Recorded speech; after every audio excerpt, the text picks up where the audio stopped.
Books are for knowledge, expression, arts, and research, but these books are meant to disturb you, open your mind to different dimensions, and leave you paranoid. Today we are exploring the mysterious and terrifying books that have haunted the readers for centuries, and let's find out what makes them terrifying. The King in Yellow, the book that drives you mad. There are stories that entertain, stories that thrill, and then there are stories that destroy. In 1895, an obscure writer named Robert W. Chambers published a collection of supernatural tales called The King in Yellow. At first glance, it was just another book of weird fiction. But hidden within its pages was something else, something dangerous. A play, a forbidden text that once read, shattered minds and unraveled reality itself. Over a century later, The King in Yellow still lingers, whispered about in hushed tones. Was it just fiction? Or did Chambers glimpse something that was never meant to be known? What is The King in Yellow?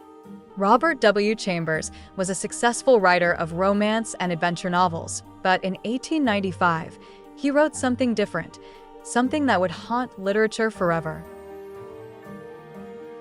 The book consists of short stories, but they all share one terrifying thread, a cursed play called The King in Yellow.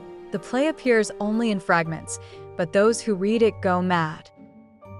We never see the full play, but the horror is in what's implied, that something lurks beneath its words, waiting to consume those who dare to understand it. The madness within the pages. The first act of the play is harmless, a beautiful, eerie introduction. But those who reach the second act, characters in The King in Yellow describe a feeling of doom creeping in, a realization that reality is unraveling, a terrible truth hidden behind a mask. One phrase echoes through the stories over and over. I wear no mask. What does it mean? No one knows. But those who read the play never recover. Who is the King in Yellow? The play speaks of a figure known only as the King in Yellow, a being of immense, unknowable power. Described as a man in tattered yellow robes, a being from Carcosa, a city that should not exist, a force that corrupts those who see him. Some believe the King in Yellow represents forbidden knowledge, the kind that drives one to insanity, a living story, one that infects minds like a virus, a god beyond human understanding, perhaps even older than time itself. The mystery of Carcosa. Throughout the book, the name Carcosa returns, a city lost in time, spoken of in whispers. But where did it come from? Chambers borrowed it from an 1891 story by Ambrose Bierce, who wrote of a city at the edge of oblivion. Some say Carcosa is a real place, not in this world, but somewhere just beyond our understanding. To dream of Carcosa is to never wake the same. The influence of The King in Yellow. Chambers' book did not fade into obscurity. Instead, it spread like an infection. H.P. Lovecraft read it and was deeply disturbed. He later incorporated The King in Yellow into his own mythos. The book influenced countless writers, from Jorge Luis Borges to Stephen King. It even seeped into popular culture. Whispers of Carcosa appeared in True Detective, Bloodborne, and dozens of other works. But why? Some believe the story itself is a kind of meme, a cursed idea that spreads through time, but some say it's kind of one that will make you insane. The book doesn't just tell a horror story. It is the horror. Can you survive The King in Yellow? Many believe The King in Yellow is just fiction, a strange book from a forgotten era. But others claim, reading it invites something into your mind. Once you know of it, you cannot forget. The Yellow King waits for those who seek him. Perhaps it's just a story, or perhaps, somewhere in the world, the full play still exists, waiting to be read. The Codex Gigas, the Devil's Bible. There are many mysterious books in the world. Grimoires filled with forbidden knowledge. Tomes that whisper secrets of the dead. But few are as infamous as this, an ancient manuscript so large, so ominous, that it is said to have been written in a single night by the hand of the devil himself. This is the Codex Gigas, the Devil's Bible. The Codex Gigas is the largest surviving medieval manuscript in the world.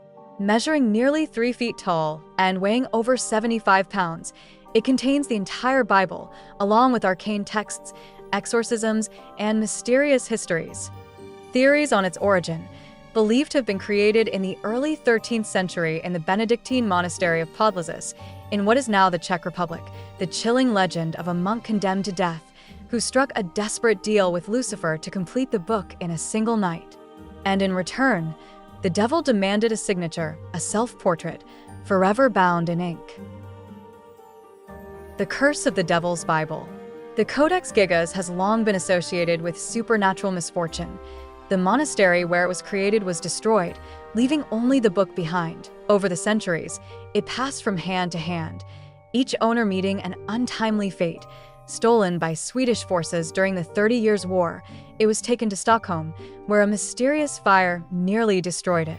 Some say the book refuses to be owned by any one person for too long. Is the book simply a relic of history, or does something darker lurk within its pages?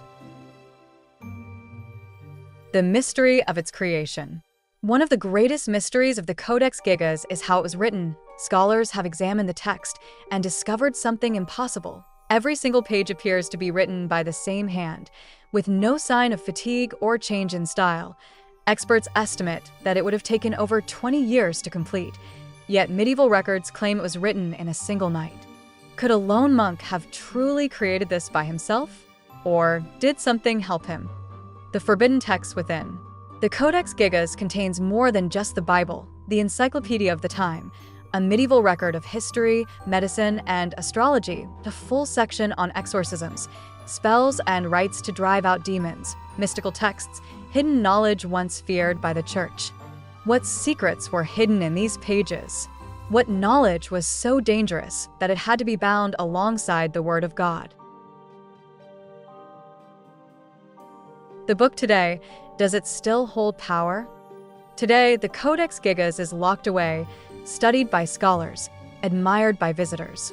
But even now, some believe it. Would you dare to open the Devil's Bible? Pontypool changes everything.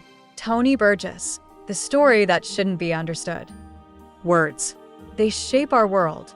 They define what we see, what we feel. But what if words were a disease? Tony Burgess wrote something unlike any horror novel before it, a story where language itself is infected.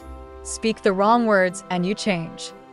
In Pontypool Changes Everything, words don't just carry meaning. They carry something else, something alive. What is the Pontypool virus? The novel describes an outbreak where certain words, become contagious. Victims repeat a phrase obsessively, unable to stop, until their identity collapses, their minds break, and their bodies transform. It starts with understanding. Then the word burrows inside you. Then you change. Linguists and cognitive scientists discuss the real-world horror of semantic saturation, how repeating a word too much can cause it to lose meaning, making the mind vulnerable. The film versus the book, two versions of madness.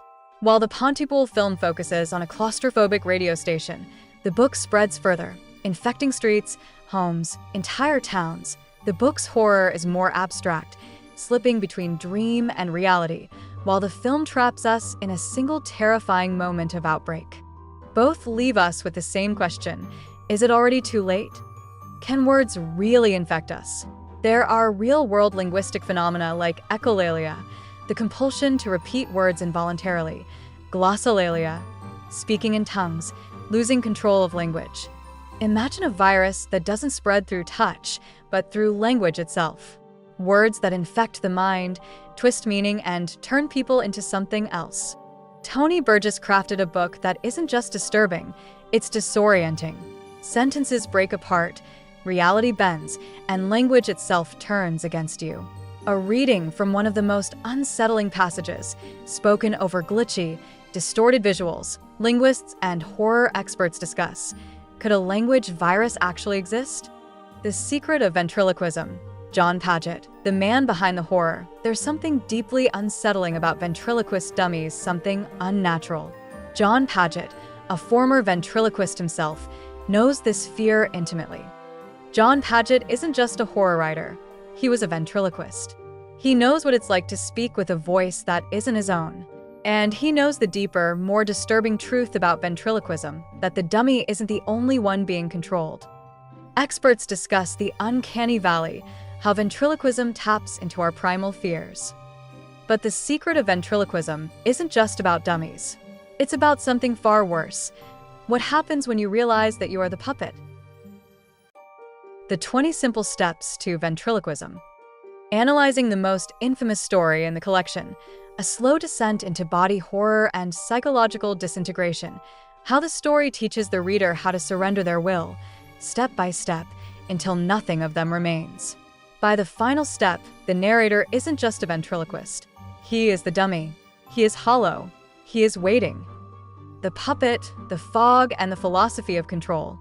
The fog that consumes everything, leaving people as lifeless as puppets. The philosophy of inanimacy. The idea that the highest state of being is to become nothing, to let go of self entirely. The puppet master figure who guides those willing to surrender. Experts discuss how these themes connect to real-world cult psychology, dissociation, and ego death. The secret of ventriloquism doesn't just tell horror stories. It conditions the reader. Readers have reported feeling uneasy, as if the book itself were speaking to them. Some even say the voice stays with them after they close the book. The Necronomicon, the Book of the Dead. Some books contain knowledge. Some contain history. And some should never be opened. For centuries, whispers have spoken of a book so dangerous and cursed that simply reading its words could drive a person to madness. A book filled with forbidden rituals, lost incantations, and the names of entities older than time itself. A book known as the Necronomicon. The legend of the Necronomicon. The Necronomicon first appeared in the writings of H.P. Lovecraft, a name synonymous with cosmic horror. He described it as a cursed book, written by a mad Arab named Abdul Alhazard, containing the secrets of the Old Ones, ancient gods beyond human comprehension. But what makes it terrifying is not just the stories, but the belief that it might be real. Was Lovecraft merely a writer of fiction? Or did he uncover something that had been hidden for centuries? The origins of forbidden knowledge. According to legend, the Necronomicon was written in the 8th century by Abdul Alhazard, a poet and scholar from Yemen. It was originally titled Al-Azif, a reference to the demonic sounds of insects heard in the deep desert at night. Stories claim that Alhazard was a mystic who uncovered terrifying knowledge in the lost city of Iram, a place mentioned in the Quran that some believe still lies buried beneath the sands. After writing the Necronomicon, Alhazard was said to have met a gruesome fate, torn apart by invisible creatures in broad daylight. The spreading of the book and its bans. The book was translated into Greek in 950 AD under the title Necronomicon, meaning the Book of the Laws of the Dead. The church banned it immediately, and most copies were supposedly destroyed. Yet rumors persist of secret copies in the Vatican archives, the British Museum, the Library of Miskatonic University. In 17th century occultists like John Dee, advisor to Queen Elizabeth I, were rumored to have possessed copies. Some say Aleister Crowley found fragments of it. Even today, certain grimoires, books of dark magic, claim to contain sections of the Necronomicon. If the Necronomicon is real, what knowledge does it contain? And why is it forbidden? Lovecraft describes its contents as rituals to summon the Old Ones, Cthulhu, Nyarlathotep, and beings beyond time, the true nature of the universe, one too horrifying for the human mind, spells that warp reality itself. Readers of supposed copies report bizarre effects, sudden paranoia and disturbing dreams, seeing shadows move where there should be none, the feeling that something is watching them, just beyond the veil. Is the Necronomicon real? If you search today, you'll find Necronomicons for sale, modern editions filled with mystical symbols and ancient-sounding spells. But are they real? Scholars insist Lovecraft invented it, that it's nothing more than a brilliant literary hoax, but others, occultists, secret societies, and those who refuse to be named, whisper that fragments exist. Even if the Necronomicon is fiction, what if it inspired something real? What if someone, somewhere, tried to write it into existence? Stories shape us.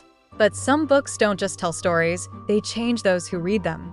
Are these books cursed? Or are they simply revealing truths we weren't meant to know? If you enjoyed our content so far, do subscribe our channel and hit like for more exciting ones.